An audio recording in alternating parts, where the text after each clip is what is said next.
moi qui ai un début à bêtisier. Bonjour, Annie Dupéré. Et Jean Marbeuf. Jean Marbeuf vous donne rendez-vous sur Passage des Artistes avec Jazia sur Vivre FM.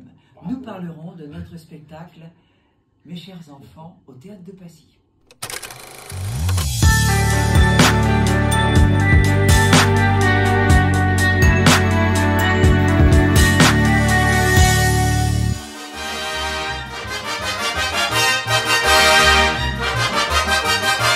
Au Passage des Artistes, chaque week-end à 10h, votre rendez-vous intimiste avec Jazia Arens.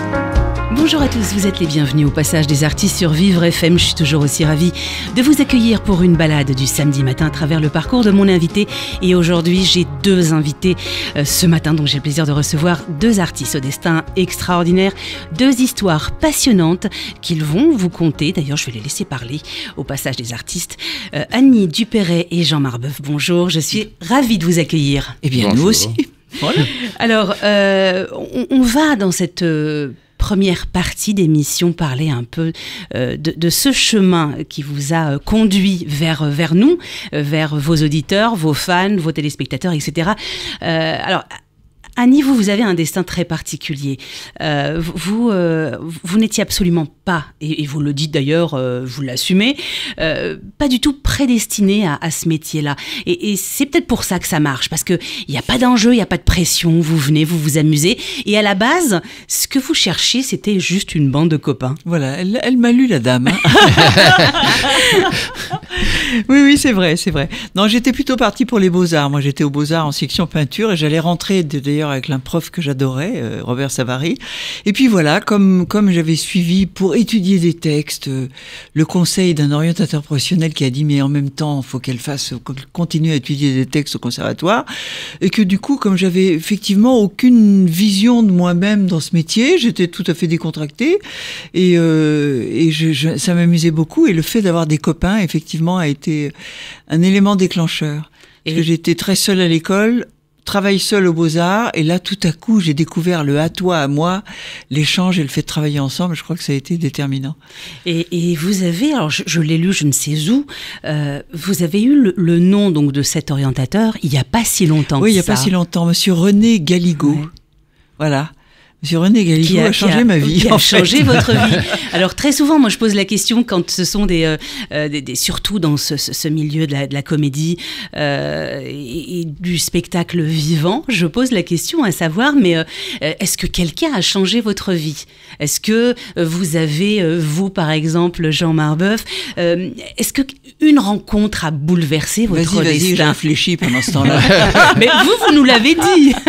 Non, j'ai eu beaucoup de rencontres parce que dans ce métier, on rencontre beaucoup de gens. Mais il y a personne qui a changé véritablement ma vie, puisque moi, à partir de 12 ans, j'ai décidé d'être metteur en scène. Vous l'avez dit à votre professeur, hein, votre instituteur à l'époque. Mon instituteur, comme tout le monde se moquait de moi, j'ai dit, vous verrez plus tard, je serai metteur en scène. Ce qui a laissé les gens pantois, parce qu'ils ne savaient pas ce que c'était qu'un metteur en scène. Mais alors vous le saviez comment? Je savais parce que moi, j'étais un petit garçon replié sur moi-même, avec des lunettes et qui n'était pas très heureux. Avec une dyslexie, il paraît. Et dyslexique aussi, ouais, en plus. Ça n'aide pas. ça n'empêche pas. Donc, j'étais heureux que le dimanche, quand j'allais dans les salles de cinéma, il y avait 2 salles de cinéma où j'habitais, qui étaient le Rex et le Central. Et je n'étais heureux que quand la lumière s'éteignait et que le film débutait. Et à l'époque, c'était quoi vos films préférés, vos comédiennes? J'avais lu Annie Cordy, par exemple. Oui, mais ça, c'est Annie Cordy. Non, ça, c'est une autre histoire, ça, Annie Cordy. Mais au cinéma, c'était Alan Ladd, c'était John Wayne, c'était tout ce qu'on nous donnait. Et puis après, j'ai trié un petit peu quand même.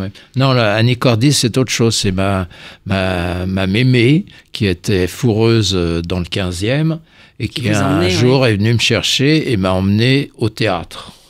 Et c'était à l'ABC sur les boulevards. Il jouait La Route fleurie avec Annie Cordy, Bourvil et comment il s'appelait le chanteur ouais, enfin, Guettari, non, peut-être, oui. Et ça m'a fasciné, voilà, ça m'a fasciné, et voilà, donc tout ça, c'est conclu ensemble, et c'est mélangé, et j'ai essayé de devenir ce que j'avais envie de devenir. Alors, c'est assez étonnant, parce que j'ai lu votre parcours à tous les deux, en tout cas, j'ai fait ce que j'ai pu, puisque vous avez des cursus et des histoires longues, comme aussi longues, en tout cas, qu'un bras d'un... Ah ben, au bord des 60 ans de carrière, voilà, quand même.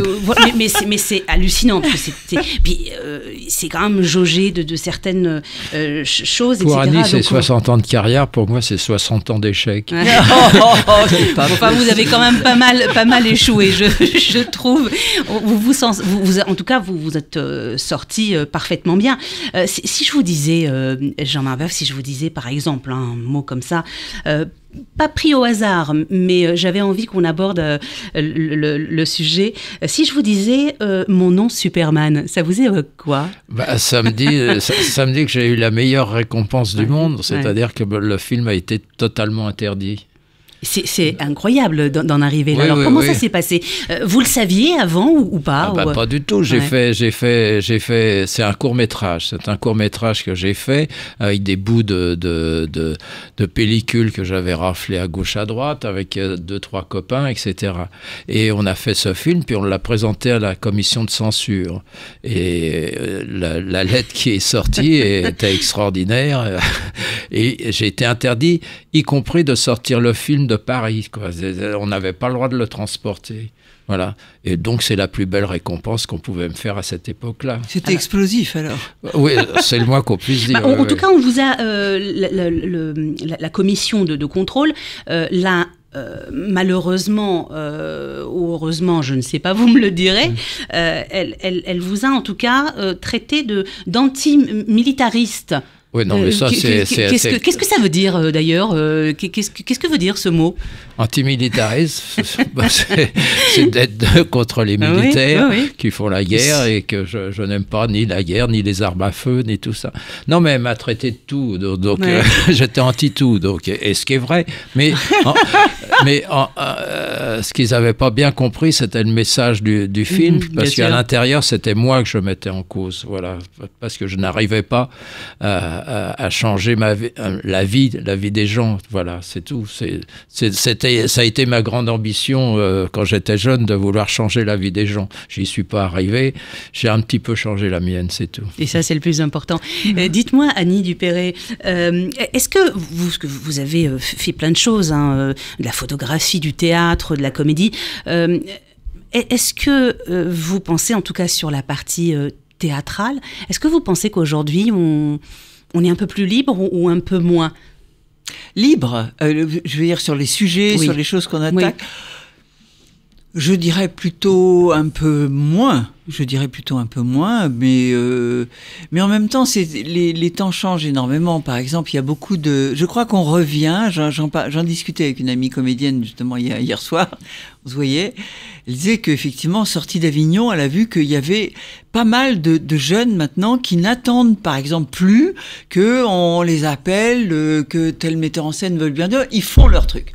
Ils montent leur compagnie, ils font leur spectacle, et puis ils se débrouillent. Voilà, ils se débrouillent par eux-mêmes. Ils sont plus là. Il y a eu cette image quand même du comédien comme ça, du jeune comédien qui attendait à côté du téléphone qu'on veuille bien de lui, qu'on veuille bien le choisir. Et maintenant, ils organisent leurs choses. Voilà, et ça c'est plutôt bien. C'est sans doute un retour à quelque chose qui était le Café de la Gare a commencé comme ça, je crois, avec notre petite troupe là. Et je crois qu'il y a des jeunes qui sont en train de revenir à ça parce qu'effectivement le théâtre, disons, conventionnel comme ça est très peu accessible, on emploie toujours les mêmes, voilà, y compris moi. Et puis... Mais oui, vous avez fait vos preuves, j'ai envie de vous dire. C'est difficile de s'immiscer, quoi, voilà. Donc ils font leur truc, je trouve ça plutôt bien. Ouais, alors s'il y a un conseil là-bas, par exemple, si pendant l'émission, on a de jeunes rêveurs ou de vieux rêveurs d'ailleurs qui ont envie de faire ce métier, s'il y avait un conseil, une chose à ne pas faire. Pour accéder à éviter. Moi, j'ai un cocktail à suggérer. Ouais. Voilà. 50% de passion, 50% de désinvolture. Ouais, mais y a pas qui n'est ni du je m'en foutisme, ni de l'indifférence. Hein. C'est de la légèreté qui permet de passer sur un échec très vite, d'encaisser une mauvaise critique en souriant. C'est ça, la désinvolture. Mais allier deux choses aussi contradictoires, c'est pas donné à tout le monde. C'est ça. Et vous alors, Jean Marbeuf, vous savez ce qu'a disait Melville. Melville, c'est quelqu'un que j'ai rencontré qui m'a aidé. Vous parliez il y a trois metteurs en scène qui m'ont beaucoup aidé, 4 metteurs en scène qui m'ont beaucoup aidé à gravir les échelons. C'était Melville, Chabrol, Mocky et Georges Lautner. Et Melville disait, vous savez, pour faire un bon film, il faut 50% de bons acteurs, 50% un bon cadreur, 50% un bon directeur de la photo, 50% des bons décors, 50% un dialoguiste, 50%... Voilà. Ça fait beaucoup. Est-ce qu'il y a une toute petite partie de chance ? Oui, bien sûr. Mais bien sûr. Il en faut un peu ? Oui. Oui, il en faut, mais surtout ce qu'il faut, c'est de la persévérance. Et puis, c'est quand on tombe, faut se relever tout de suite. C'est comme si on fait du vélo, quoi. Voilà. C'est la persévérance, c'est ça qu'il faut bien dire aux gens. C'est surtout pas rater la première marche. Voilà. Ouais. Parce que si on rate la première marche, après on est mal catalogué. On a du mal à récupérer quoi que vous, ou en tout cas vous en êtes bien sorti. Mais c'était l'ancienne époque, hein, je crois que c'était beaucoup plus simple à l'époque. Vous savez quoi, on ne bouge pas, on va faire une petite pause musicale. Et puis on revient parce qu'on a encore plein de choses à raconter. Vous écoutez Au Passage des Artistes avec Jazia Arens. Vous êtes toujours à l'écoute de Vivre FM au Passage des Artistes et j'ai le plaisir de partager avec vous une petite balade matinale, agréable avec Annie Dupéré et avec également Jean Marbeuf. Pour cette deuxième partie, Annie, j'aimerais qu'on puisse évoquer, alors vous le dites vous avec vos mots, vous parlez d'une intervention miraculeuse, un peu comme un cadeau de la vie et du métier. Je parle évidemment de la série. Voilà. Et c'est vrai qu'il y a une espèce d'alchimie. On a l'impression que tous les astres se sont réunis pour que les choses se passent. Oui, il y a eu quelque chose, effectivement.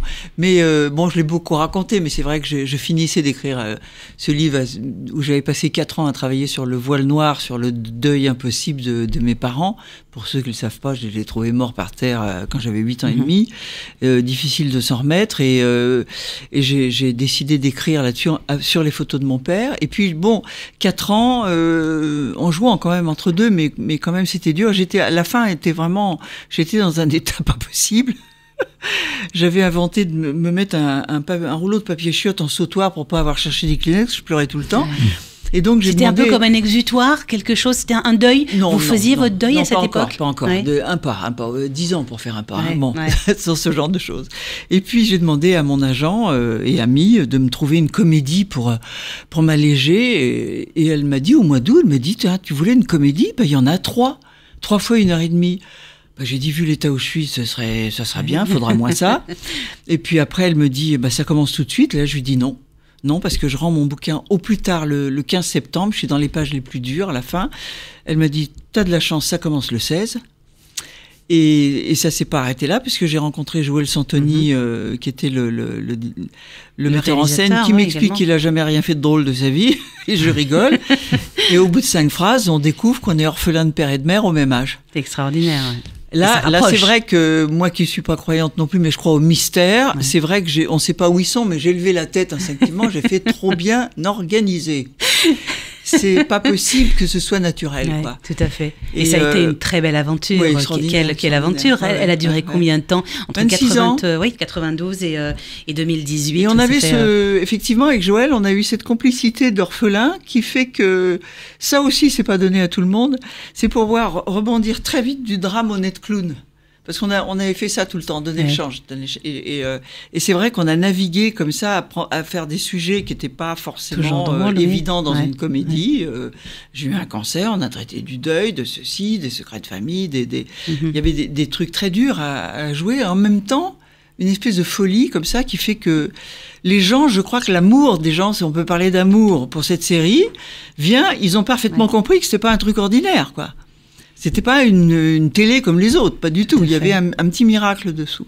Et ça vous manque aujourd'hui? Est-ce que vous auriez eu envie de continuer l'aventure? Non, il fallait pas. D'abord parce que Joël n'est plus de ce monde et voilà, c'était fini. On avait traité tellement de sujets. Voilà, avec sa disparition, c'est vraiment fini, quoi. Vous étiez fan, vous, Jean Marbeuf, de cette série? Il l'a jamais vu, bien sûr. Non, il l'a jamais regardé. Vous l'avez jamais regardé? En tout cas, vous en apprenez des choses. Par contre, je connaissais très bien Joël Santoni, qui était un copain, qui avait fait un très beau film qui s'appelait Les yeux fermés. Absolument. Oui. Pour ça, c'est là où il m'a dit j'ai rien fait de drôle, j'ai traité que des sujets dramatiques. Alors, Jean, moi j'ai envie de vous poser la question parce que, alors, je ne sais pas si on vous l'a déjà demandé, mais Belle Ordure 73, est-ce que ça vous dit quelque chose? Parce que c'est pas un film anodin également. Et en plus, vous mettez en scène Claude Brasseur, par exemple. Oui, Claude Brasseur, alors ça c'est un personnage important dans ma vie parce que on a joué beaucoup au football ensemble. Et vous étiez fan de foot, de football. Toujours, oui. Puis alors vous verriez ses jambes. N'oubliez pas les jambes, il a des belles jambes. Très belles. Écoutez, on va voir ça. Le reste c'est moins bien, mais on va... J'ai pas vu le reste. Oui, non, mais Belle Ordure, c'est mon premier long métrage. C'est donc j'avais écrit et c'est l'histoire d'un ami et c'est la guerre d'Algérie. Oui, c'est ça. Parce que moi j'ai été marqué beaucoup par le décès de mon père aussi que j'ai perdu très tôt et puis après par la guerre d'Algérie et où j'ai eu des copains qui sont tombés et surtout un qui s'est suicidé. Oui, qui s'est donné la mort, oui.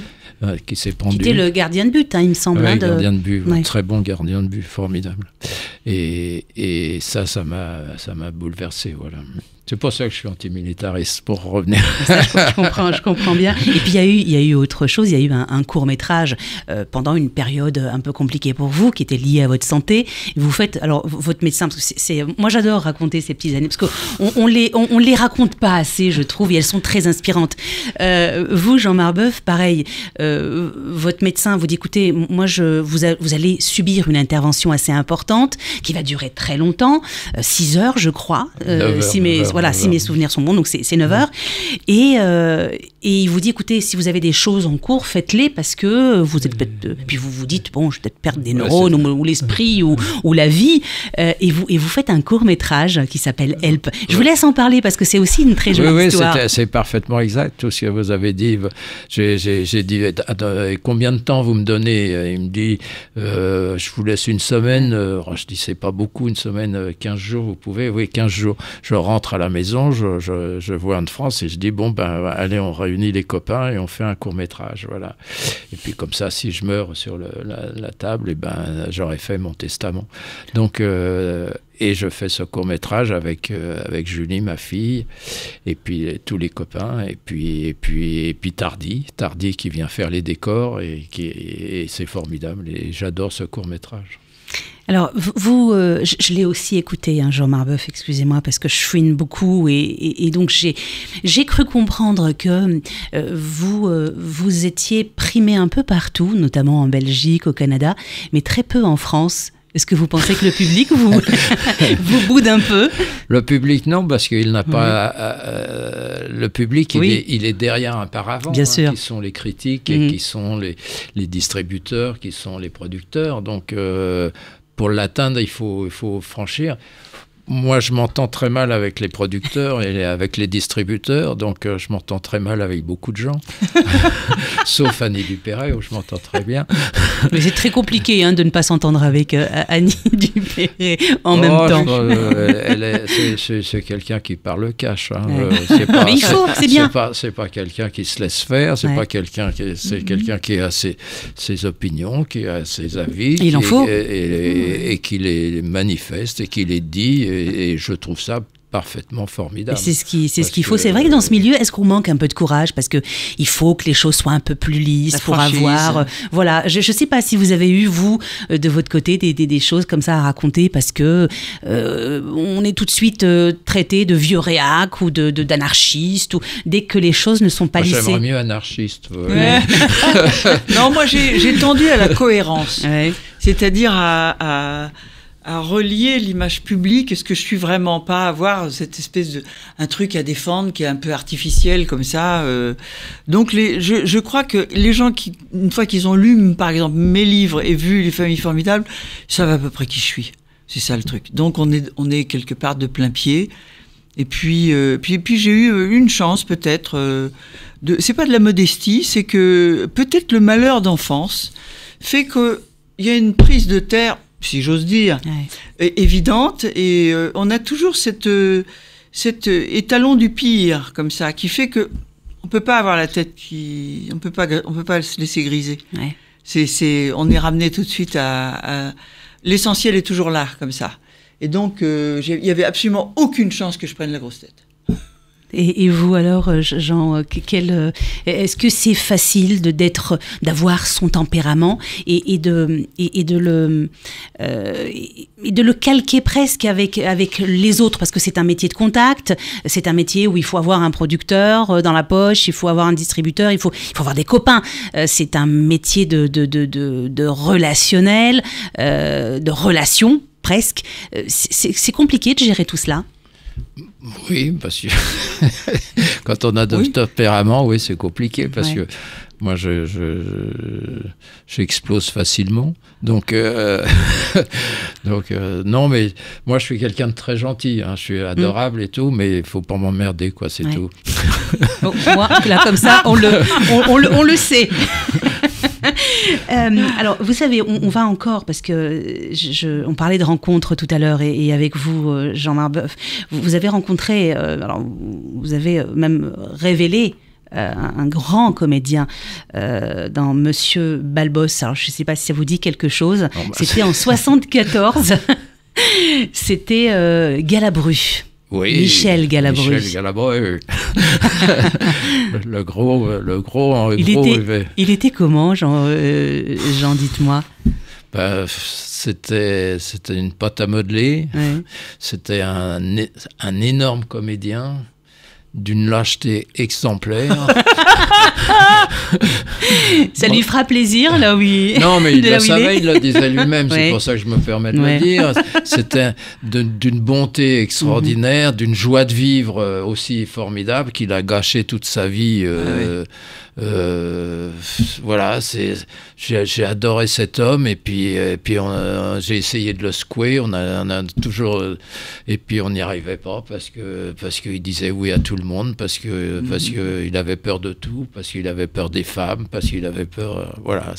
Alors, il y en a un autre là, Bernard Lecoq justement, qui a tourné avec moi. Il a été lui jusqu'à se faire une carte de lâche.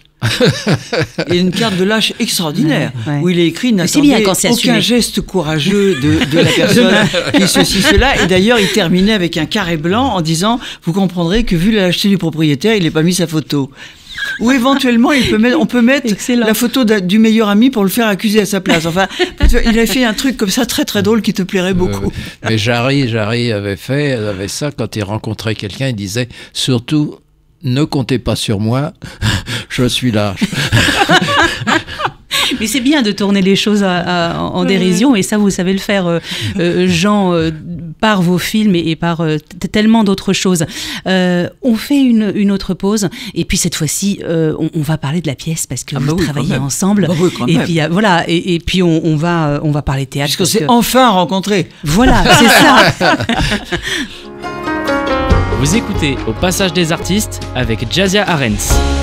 Vous êtes toujours au Passage des Artistes et on entame ensemble, donc avec mes deux invités, Annie Dupéret et Jean Marbeuf, la dernière partie de Au Passage des Artistes. Et pour cette dernière partie, j'aimerais qu'on puisse aborder bien évidemment votre travail commun, un seul en scène, n'est-ce pas, mes chers enfants. Comment est née puisque vous en êtes l'auteur, Jean, comment est née cette pièce? Comment a germé déjà cette idée? Est-ce que c'est autobiographique? Est-ce que c'est est-ce que vous vous êtes inspiré de quoi? Clairement, c'est ça que j'aimerais savoir. Moi aussi, j'aimerais le savoir. Vous savez, moi, j'écris tous les matins. Alors, donc, un matin, je me suis levé, puis j'ai écrit ça, et puis j'ai écrit les 3 ou 4 premières lettres, je me souviens pas. Et puis, je l'ai montré à ma chère et tendre Anne-France. Elle m'a dit, c'est bien, il n'y a rien à changer là pour une fois. Et elle dit, faut que tu continues. Moi, j'ai dit, non, j'ai pas envie. Et puis j'ai laissé passer un peu de temps, et puis j'ai écrit le reste. Et puis c'est resté un bon moment dans mes tiroirs. Et puis un jour, j'ai dit, on va essayer d'en faire une pièce, ce serait bien. Et j'ai trouvé un théâtre qui l'a accepté. Et là, on m'a dit, il faut une vedette. Oui, une tête d'affiche. Comme on vous appelle. Hélas, alors, j'aime pas du tout ce terme. Tout de suite, avec le théâtre, on a pensé à Annie. Pourquoi Annie? Pourquoi avez-vous pensé à Annie? Vous le saviez avant ou pas? Ou c'est, non, d'accord. Non. C'est drôle parce qu'il y a beaucoup de critiques qui pensent que j'ai été inspiré j'ai été inspiré par elle. Non, pas du tout. Comme j'ai un certain franc-parler de temps en temps. D'ailleurs que voilà. Et donc effectivement, il y a des gens qui disent, mais il a écrit pour toi. C'est toi. Mais c'est vrai qu'on aurait pu penser, effectivement. Et j'avais dîné avec Georges Lautner il y a 50 ans, je ne sais pas combien de temps, avec Annie.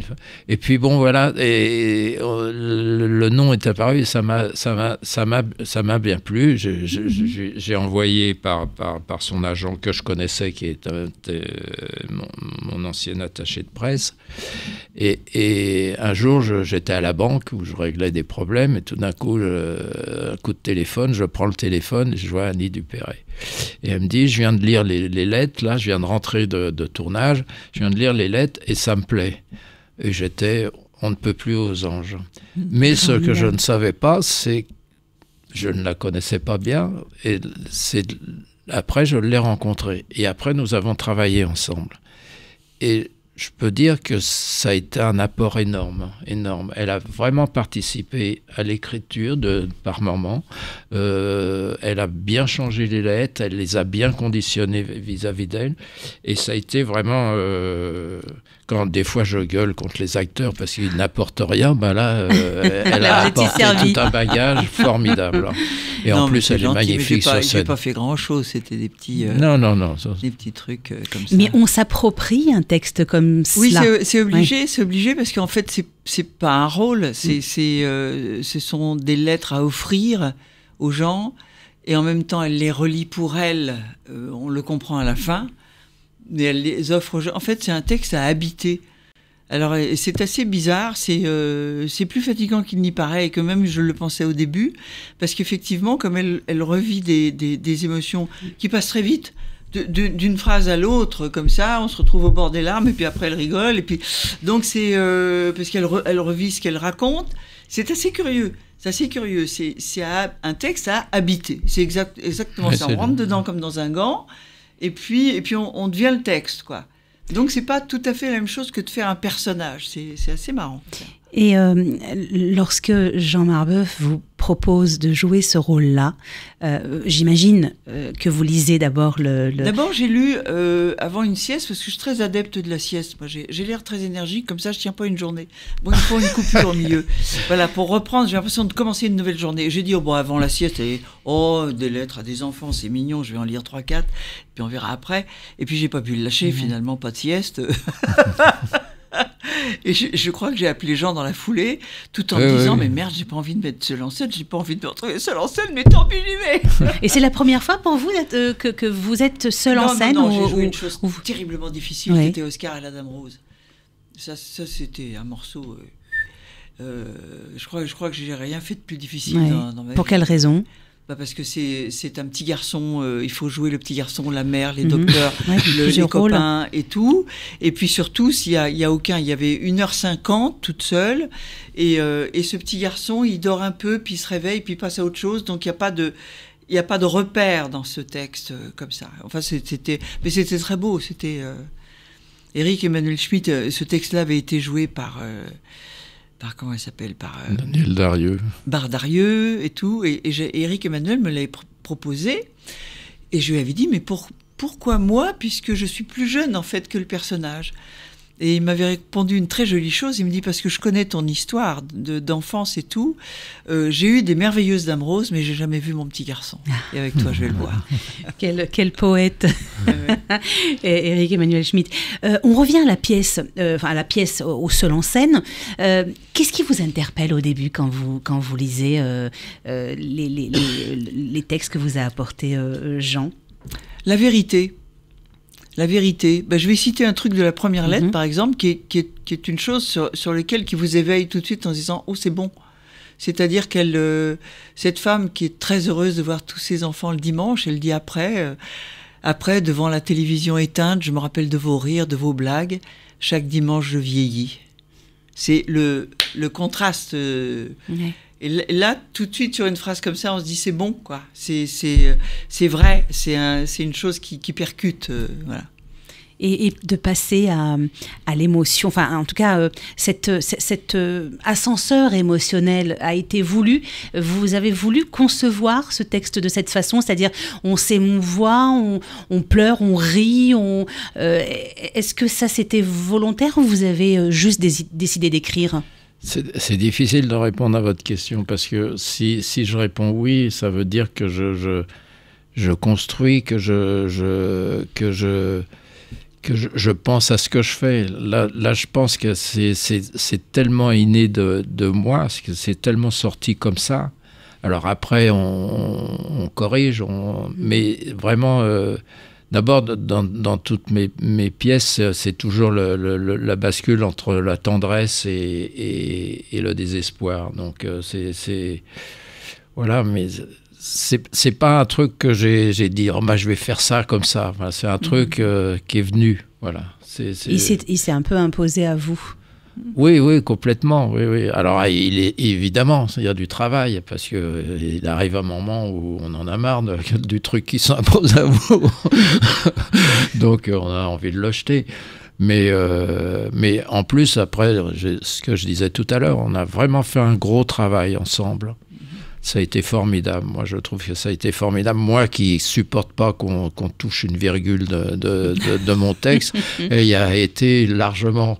Et ça m'a plu. Voilà. Donc, voilà. D'habitude, je me fâche. Et là, je me fâchais pas parce qu'elle avait raison. Donc, Et c'était important d'avoir ce travail, cette connivence, en tout cas, cette proximité avec... C'est peut-être parce que j'écris aussi. C'est ça le truc. Ouais.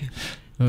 Non, mais c'était très très important. Bien sûr, c'était très important parce que, comme elle l'a dit, elle a habité et de jour en jour, elle a de mieux en mieux habité. Vraiment, moi, je suis admiratif. Oui, on vous sent en tout cas heureux de cette collaboration. Et c'est vrai que ça fait plaisir. Et puis, c'est de bonne augure, puisque on le sent quand on est en dehors de la scène. Nous, en tant que spectateurs, on ressent la proximité, la connivence et la bienveillance entre les comédiens, le metteur en scène, etc. Et c'est vrai qu'on la sent en tout cas entre vous. Et vous avez eu du plaisir à travailler ensemble. Ouais. Depuis 2 jours, c'est nouveau, on a des jeunes. C'est bien. C'est formidable. Oui. Qui viennent. Alors, donc, on va faire peut-être un petit pitch. Je ne sais pas qui veut faire le pitch, Annie ou Jean. Un petit pitch de la pièce. Oui. Enfin, c'est pas une pièce. Du seul en scène, en tout cas, du texte. Du spectacle. Ça attaque un sujet qui est quand même important et qui touche des tas de gens. Il s'agit d'une femme qui a arrêté de travailler, manifestement, comme il y en a beaucoup quand même, à 60, 62 ans, on arrête de travailler. Qu'est-ce qu'on fait des 25, 30 ans qui vous restent à vivre maintenant ? Qu'est-ce qu'on en fait ? Est-ce qu'on reste assis sur son canapé tous les dimanches à attendre que les enfants vous fassent vivre le temps d'un déjeuner et qu'on va passer la semaine à attendre le prochain? Ou est-ce qu'on prend tout à coup sa vie en main, on part, on fait autre chose, on réinvente? Voilà. Pour moi, c'est ça le sujet de la pièce. Pour moi, c'est une femme qui récupère sa vie. Oui, qui s'approprie sa propre vie après avoir été maman, grand-mère, épouse, etc. Elle devient enfin femme. Vous pensez qu'il y a un âge pour être femme, quand tout a été fait, on a fait les enfants, on a travaillé, quand on a été carriériste, on a fait sa carrière, et puis à un certain âge, on lâche prise?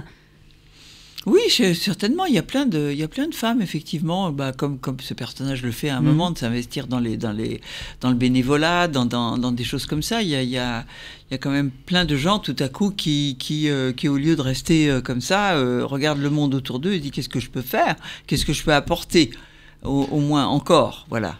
Elle s'adresse à ses chers enfants et s'aperçoit qu'il y a beaucoup de chers enfants dans le monde.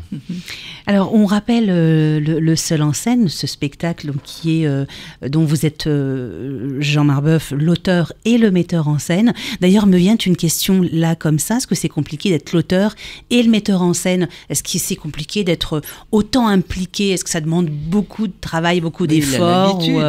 J'ai toujours fait ça.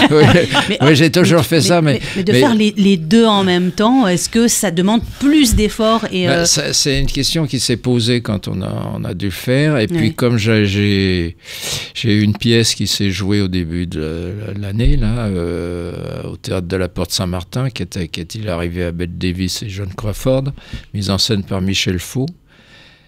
Et j'étais pas content. Voilà. J'ai trouvé... J'étais furieux. Alors là, je me suis dit, j'ai pas envie que ce texte soit gâché. Et donc, vous l'avez fait... Et s'il doit être gâché, autant que ce soit par moi. Par vous.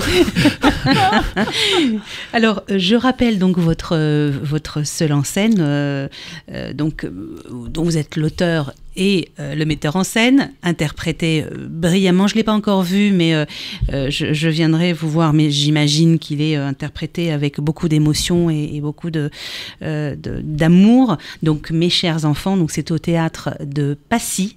C'est cela. Très joli théâtre. Très joli théâtre que je connais très bien. Presque neuf. Et neuf. Donc c'est jusqu'à quand? Parce qu'on n'a pas de date de fin. Officiellement, c'est jusqu'au 30 octobre. Oui.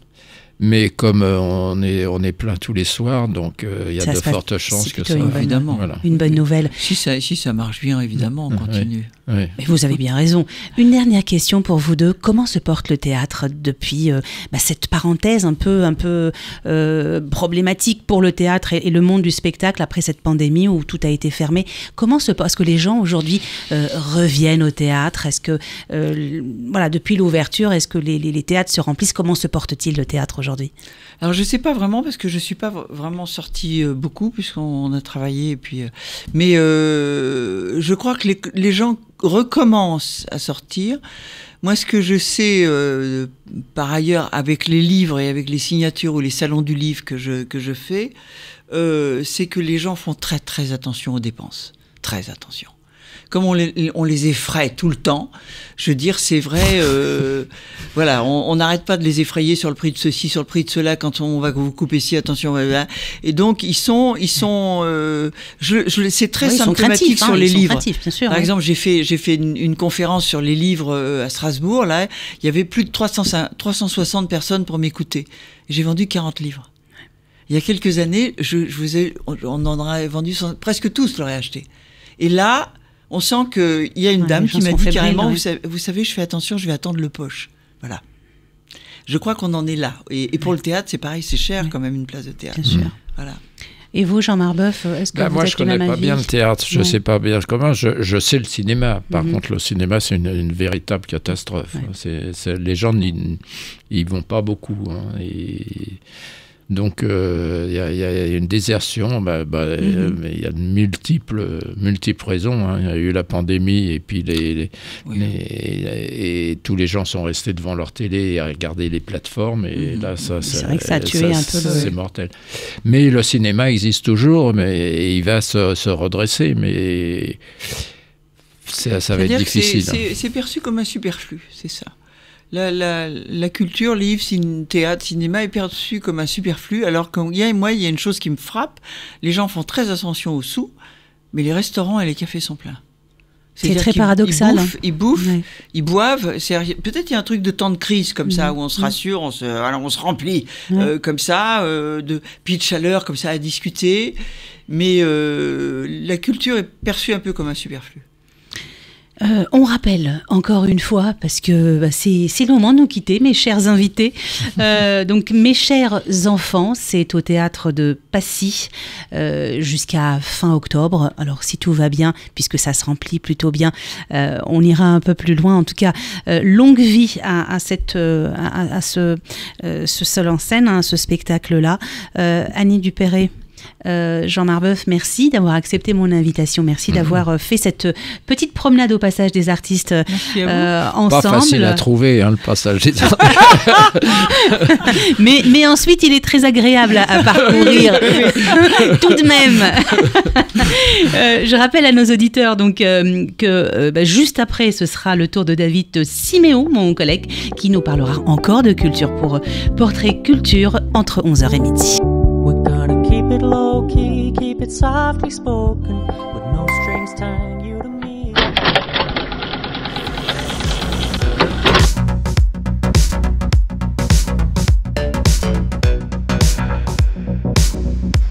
Jours plus tard, je vais essayer de pas pleurer parce que je suis très émotif. 8 jours plus tard,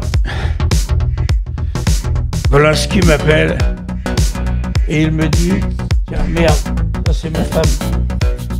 Pardon. Paul Bell.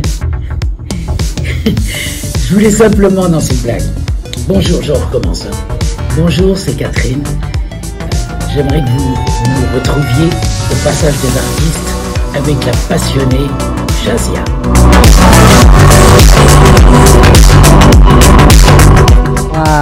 Ces 3 éléments, parce qu'il faut que ce soit harmonieux. Est-ce qu'on est un peu plus exigeant?